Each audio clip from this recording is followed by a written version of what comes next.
me, when that announcement came over, there wasn't a change. Toronto police are critical of Humber's lockdown procedure.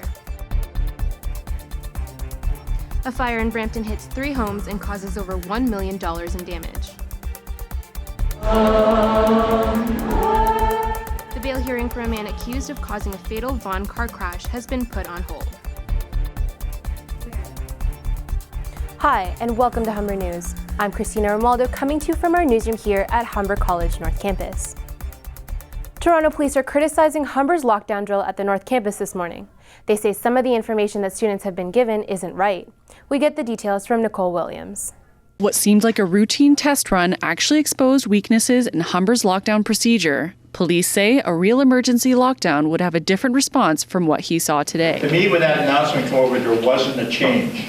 Something to change your behavior and make you think, ooh, something's really going on here. Is there a fire? Is there an active shooter? Is there something like that? Sergeant Joe Dawson says these issues were brought up 2 years ago. Toronto police also say the building is very challenging to keep safe because of its unique layout. But more than that, Officer Tony Santaramo says that some safety procedures given to students are wrong. Almost instantaneously, people went under their desks.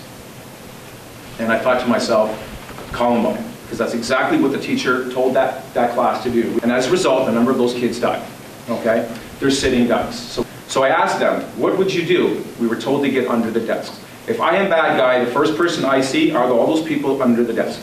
Bang, bang, bang, bang. It was also pointed out by a faculty supervisor that the lockdown poster instructed students to lay down and get behind a desk. Manager of Emergency Training and Public Safety, Marianne Gregora, says that if changes need to be made, they will be addressed immediately. But one of the biggest concerns is that students remain apathetic to emergency procedures. Students were able to go back to regular school activities once the lockdown was completed, but what might seem like an inconvenience to many, this lockdown could actually save some lives.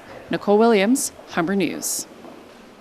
A bail hearing for the man accused of causing a car crash that killed 3 young children has been postponed again. The children's mother spoke outside the courthouse.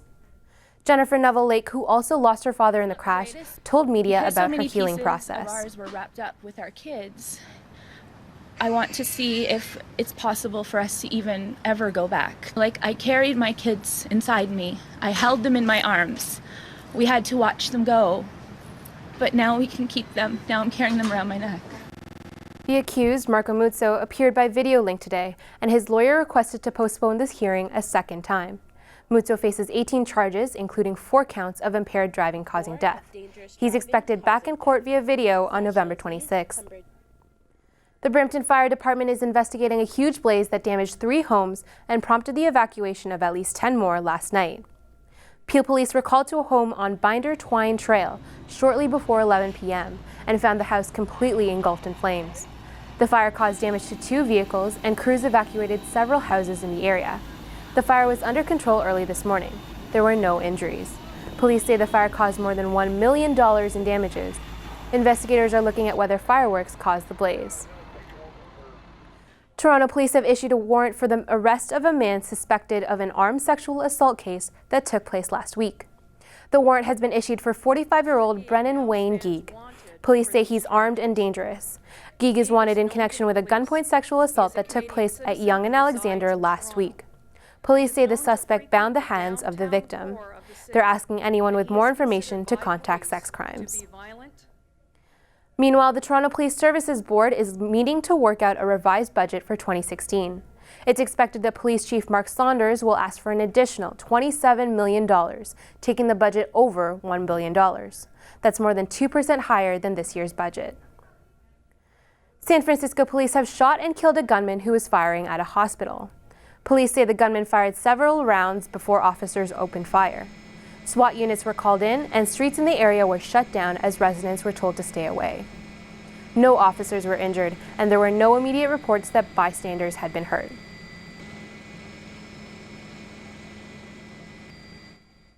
Overseas, hundreds of Palestinians gathered this morning for the funeral of a 27-year-old killed in a raid last night. The young man's body was carried through the streets in a funeral procession just hours after he was shot dead. The man was killed when undercover Israeli security raided a hospital in the West Bank. The Israeli army says the raid was carried out to arrest a wounded man suspected of stabbing an Israeli settler. But when the patient's cousin walked out of the bathroom, they shot him. Kurdish forces have blocked a crucial supply route from the militant group ISIS.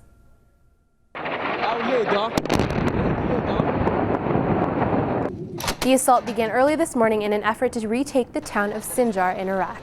Kurdish officials say they control a section of highway that controls 2 major ISIS strongholds. The U.S. military says it estimates 60 to 70 ISIS fighters have been killed in the attack. Suspected members of an Islamist military group have been arrested in Europe. Italian authorities held a news conference this morning to announce the arrest of 15 people across 6 European countries. The suspects are believed to be part of a group that was planning attacks in Northern Europe and the Middle East. Among the arrested was the one-time leader of a militant group who's currently serving time in a Norwegian prison. While Remembrance Day may be over, it's still Veterans Week throughout the country, and it's a good time to remember the well-being of our soldiers year-round. Our reporter Charlotte Moritz-Jacobs tells us more on the state of our troops the other 364 days of the year. Over this year's Time of Remembrance, there has been special emphasis on the mental health of Canadian soldiers. A new Canadian Forces study released this week shows deployment as an emerging risk factor for suicide. A lot of soldiers don't want to get the help. They suffer like in silence. I've got a very good friend who has it, and he's got a website. He's recovering, but it's not like it happens overnight. It's constant. While veterans are able to speak on the issue, soldiers currently serving are not always allowed to have an open dialogue on PTSD.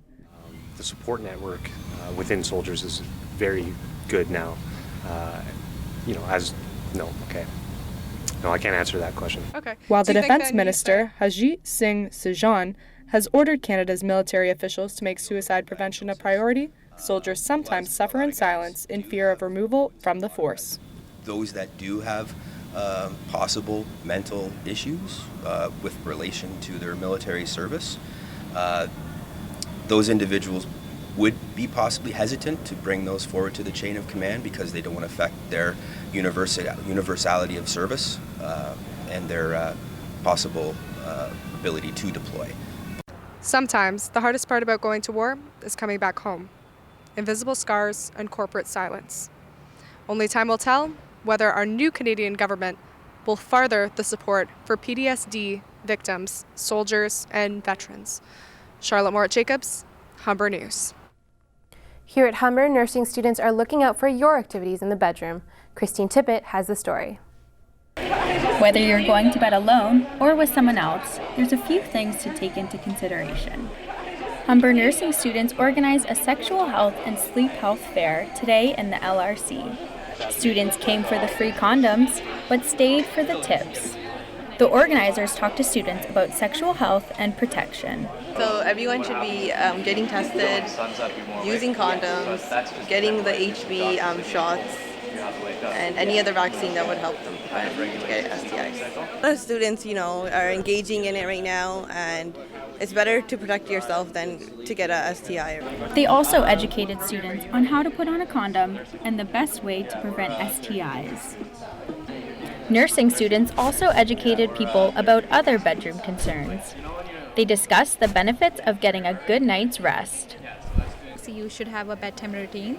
It's hard, but you should try sticking to it, because if you think about long-term effects, it's very bad. Even if you're driving without having enough sleep, you can have high incidence of getting into collisions and all other kind of things, and it actually affects your cognition. So if you don't have enough sleep, you're not going to do well in school. So it's very, very important.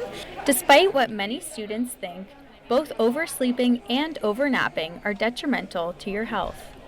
The Sexual Health and Sleep Health Fair attracted plenty of students, but some students were more comfortable with the pillow talk than others. Some people just go out and they have sex unprotected, and they have to suffer the consequences from STIs, and might ruin their life in the long-term run. The media's so sexualized, people just think, oh, sex is okay, but it's actually not. There's so much to think about when you're going to have sex, so honestly, just do your research. If there's one thing students are learning here today at the fair, it's to use their condom sense. Christine Tippett, Humber News. Eyes in Toronto were on the violent storm that blazed through the Midwest yesterday.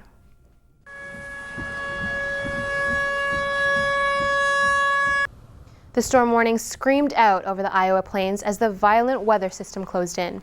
The system brought tornadoes and snow to the area, causing extremely dangerous driving conditions. No injuries were reported. The system is expected to move its way northeast across the United States and into the GTA today. Environment Canada warns wind gusts could reach up to 85 kilometers per hour in Toronto. The storm brings a sharp cold front to southern Ontario, giving the area its first taste of winter.